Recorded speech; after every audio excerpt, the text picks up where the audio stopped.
Hello friends, tarot बैंगलो में आप सभी का फिर से एक बार बहुत बहुत बहुत स्वागत है। आज हम देखेंगे कि ये जो फुल मून आ रहा है 27 नवंबर का, तो इस टाइम पे आपके पार्टनर में क्या चेंजेस आने वाले हैं, उनकी करंट एनर्जीज क्या रहने वाली है, कि वो क्या सोचने वाले हैं। तो चलिए रीडिंग को स्टार्ट करते हैं। और जैसे कि मैं हमेशा कहती हूँ कि ये रीडिंग मैं नहीं तो खुद यूनिवर्स आपके लिए लेके आता है, क्योंकि आप जब इस रीडिंग तक पहुँचे हैं तो यूनिवर्स आपको खुद कुछ मैसेज देना चाहता हो या फिर मदद करना चाहता हो। तो ये बस मेरी एक कोशिश रहती है कि आप यूनिवर्स के लिए, इस डिवाइन के लिए थोड़ा ग्रेटफुल रहे, तो उससे कि आपकी निगेटिविटी कम होने में बहुत ज़्यादा मदद हो जाती है। तो बस इसीलिए मैं आपको कहती हूँ कि आप थोड़ा सा ग्रेटफुल रहे, हमेशा से thank you to the universe. Okay, तो चलिए रीडिंग को स्टार्ट करते हैं कि प्लीज़ डिवाइन प्लीज़ गाइड में इस फुल मून के बाद मेरे जो व्यूवर्स के पार्टनर है वो उनके लिए क्या फीलिंग करने वाले हैं। फुल मून की एनर्जीज क्या है इनकी, फुल मून की एनर्जीज क्या है।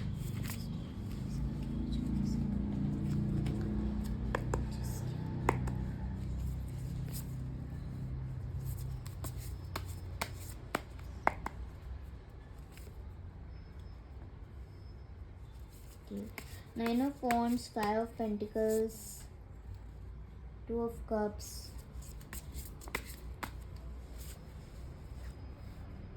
Ace of Cups।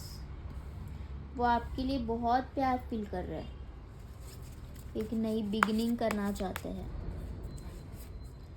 And the five of cups. Okay, तो देखते हैं और why here it is a five of cups. Okay, where it is a ace of cups, where it is a two of cups,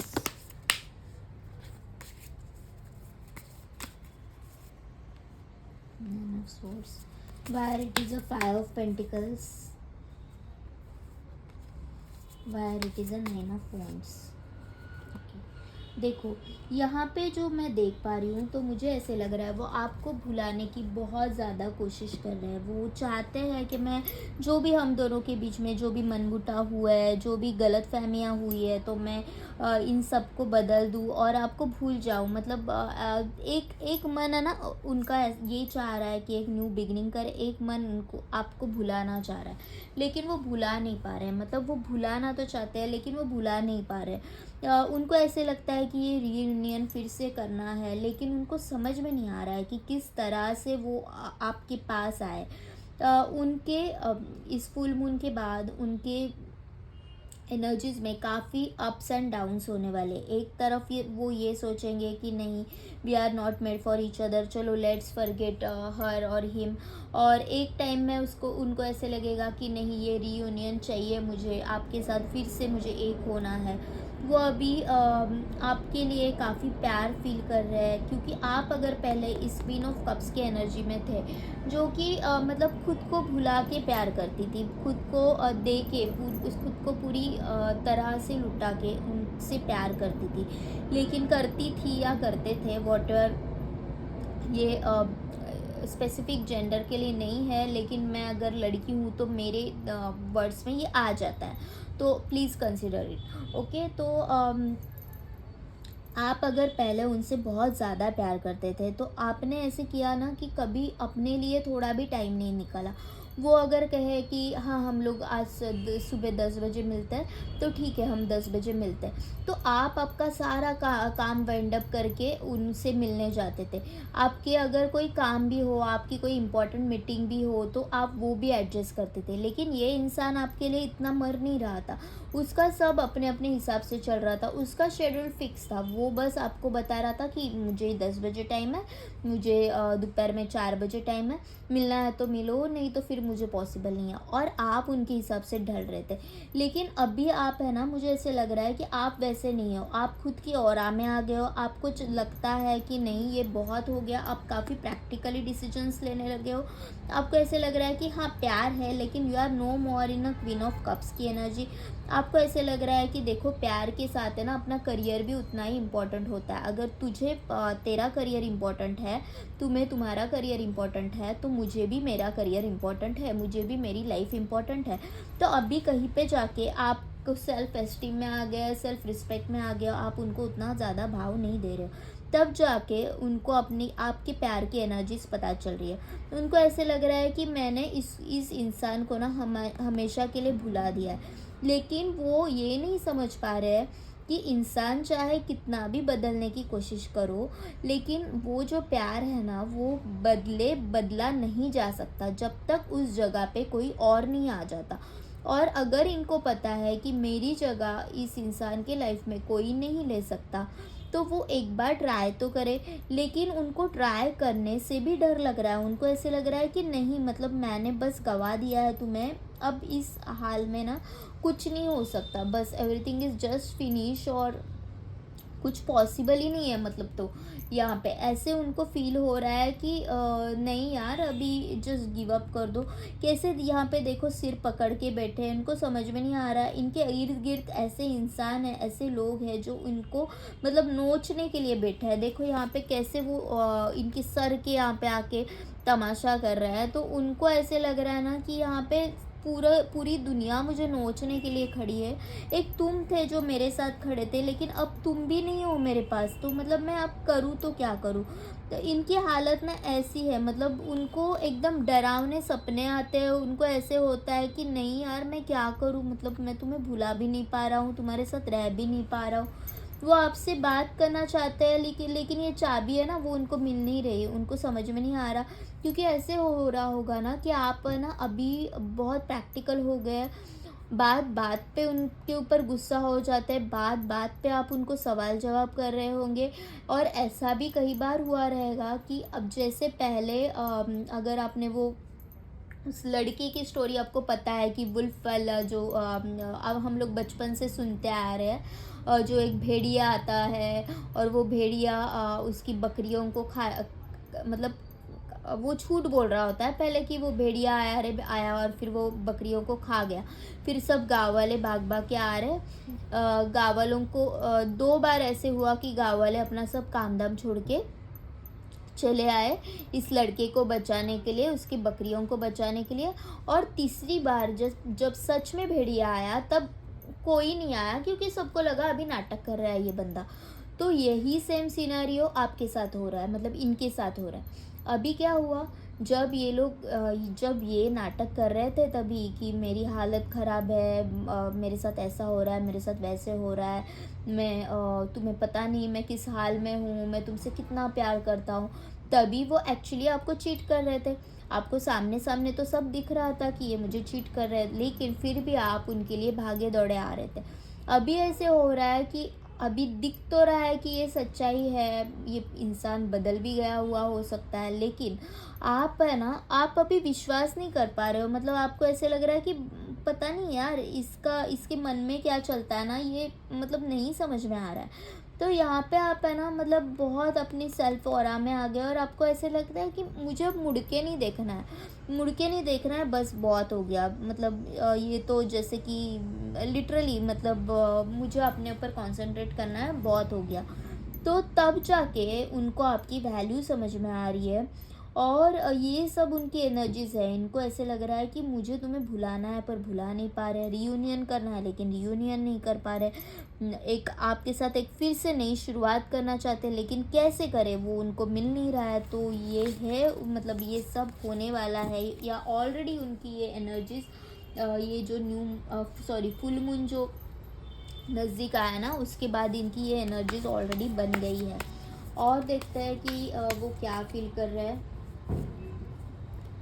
S of pentacles, तो मुझे ऐसे लग रहा है कि वो आपको कुछ गिफ्ट देने का सोच रहा है। आपने कई बार उनसे कुछ गिफ्ट मांगा होगा कि मुझे ये चाहिए यार, मुझे दे दो ना, मतलब छोटा सा ही सही, लेकिन आपने उनसे बोला होगा कि मुझे एक तुम्हारी याद की खातिर कोई गिफ्ट चाहिए, और वो उन्होंने कभी आपको मतलब नहीं दिया होगा वो गिफ्ट। तो वो सोच रहे हैं कि फिर से इस रिश्ते की शुरुआत कैसे की जा सकती है। ओके, तो यहाँ पे एस ऑफ पेंटिकल्स का कार्ड है, वो आपके साथ एक नई शुरुआत करना चाहते हैं। 4 ऑफ वॉन्ड्स का भी कार्ड है, वो एक सेलिब्रेशन आपके साथ करना चाहते हैं। वो चाहते हैं कि दुनिया के सामने मैं तुम्हें लेके जाऊँ और तुम्हारे साथ अपना रीयूनियन सेलिब्रेट करूँ। देखो दुनिया के सामने लेके जाऊँ और तुम्हारे साथ अपना एक रीयूनियन सेलिब्रेट करूँ, जैसे ही मैंने बोला यहाँ पे 10 ऑफ पेंटिकल्स का कार्ड आया है, तो ये लिटरली आपके साथ एक फैमिली, कंप्लीट फैमिली देखते हैं। उनको ऐसे लगता है कि नहीं, you are the one for me. आपके साथ है ना, मतलब मेरे बच्चे होंगे, मेरी फैमिली मेरे साथ होगी, मतलब जैसे देखो कितनी हैप्पी फैमिली है ये पेट लवर हो सकते हैं, या फिर इनके घर में कोई डॉग हो सकता है, या फिर ये डॉग लवर है, पहले था या अभी है। 6 ऑफ स्वॉर्ड्स, वो आपसे मूव ऑन नहीं करना चाहते हैं, लेकिन उनको करना पड़ रहा है, क्योंकि हालात ऐसे बन गए ना कि आप दोनों बात भी करो ना तो भी मतलब आप उनको सवाल जवाब कर रहे हो, उनके साथ झगड़ा हो रहा है, तो उनको ऐसे लग रहा है कि नहीं यार, तुमसे मैं ये एक्सपेक्ट नहीं कर रहा हूँ, मतलब मैं जब अकेला हूँ तब मैं तुम्हारे पास आता हूँ, अब तुम ही इस तरह से मुझे सवाल जवाब करने लगे, तो मैं किसके पास जाऊँ, कहाँ पे देखूँ। यहाँ पे द टॉवर सिचुएशन बना हुआ है, वो आपको काफ़ी मतलब काफ़ी एक्चुअली इन्होंने आपके साथ बहुत मैनिपुलेशन किया है, बहुत मैनिपुलेट किया है इन्होंने आपको। तो आप जब उनको इतने स्ट्रिक्ट हो गए हो, तो आप उनको ऐसे लग रहा है कि नहीं यार, इस रिश्ते में अभी कुछ नहीं बचा, मतलब बस सब खत्म हो गया है, वैसे वाला सीन है। द टॉवर का कार्ड है, तो देखते हैं यहाँ पे द टॉवर क्यों है। Please divine please guide me, यहाँ पे द टॉवर क्यों है।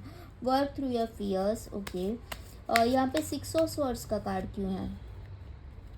Personal issue reaches resolution. 10 of pentacles का कार्ड क्यों है। The energy is gaining momentum.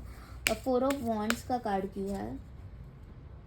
Nothing is yet set in stone. Ace of pentacles का कार्ड क्यों है।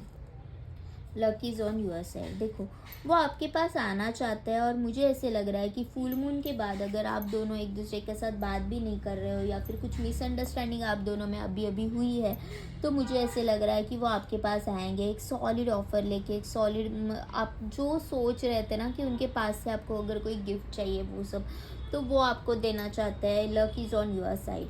यहाँ पे वो आपके साथ एक सेलिब्रेशन चाहते हैं, और nothing is yet set in a stone. वो उनको पता है कि आप बस उनके लिए बने, और वो बस आपके लिए बने। यहाँ पे अगर थर्ड पार्टी सिचुएशन भी है, तो भी थर्ड पार्टी की इम्पोर्टेंस उनकी लाइफ में कितनी है ना, वो उनको अभी पता चल गया है कि मेरे लिए कौन डिज़र्व होता है, कौन मुझे डिज़र्व करता है, या फिर मुझे एक्चुअल में किसके लाइफ में होना चाहिए। ऑल्दो ये शादीशुदा हो या फिर आप शादीशुदा हो, उनको जो कनेक्शन आपके साथ फील होता है ना, वो उनको किसी और के साथ फील नहीं होता। तो nothing is set in a stone. तो ऐसा नहीं है कि शादी हो गई है तो ये रिश्ता टूट जाएगा, या फिर उनकी लाइफ में कुछ प्रॉब्लम्स है, या फिर बच्चे हैं तो ये रिश्ता टूट जाएगा। तो उनको ऐसे लग रहा है कि yet as nothing is set in a stone, हम फिर से मिलेंगे, फिर से ये रियूनियन होगा। ऐसे जो अपन फुल मून के बाद इनकी एनर्जीज ऐसे बनने वाली है, या फिर ऑलरेडी वो ये सोचने को स्टार्ट कर दिया है। The energy is gaining momentum. वो काफ़ी सोच रहे हैं कि मैं क्या करूँ और इस पर्सन को मेरी लाइफ में कैसे खींच लाऊँ। A personal issue reaches resolution. वो आपके साथ एक रियूनियन करना चाहते हैं, उनको समझ में नहीं आ रहा है कि क्या करना है। एक्चुअली में वो अगर आपसे मूव ऑन कर रहे हैं जस्ट फॉर फैमिली, उनको अगर आपसे दूर रहना पड़ रहा है, तो वो एक तरह से सोच भी रहे हैं कि मैं क्या करूं और ये रियूनियन पॉसिबल हो जाए। तो कुछ ना कुछ तो सॉल्यूशन ये ज़रूर निकालेंगे। Okay. Work through your fears. The tower का कार्ड है, और यहाँ पे कार्ड है the work through your fears. उनको जो डर लग रहा है ना, तो उनको एक्चुअली इनके डर के ऊपर काम करने की ज़रूरत है। तो ये थी आज की रीडिंग कि वो न्यू मून के लिए, न्यू मून के बाद या फिर अभी से आपके लिए क्या फील कर रहे हैं, और क्या क्या उनकी लाइफ में होने वाला है। तो देखते हैं कि इन सब हालात में आपको क्या करना है। What is the guidance for you, आपको क्या करना है। तो एंजल्स प्लीज़ गाइड में, मेरे व्यूअर्स के लिए कुछ गाइड कर दो। यू आर रेडी, आपको कहा जा रहा है कि यू आर रेडी, आपको डरने की कोई ज़रूरत नहीं है।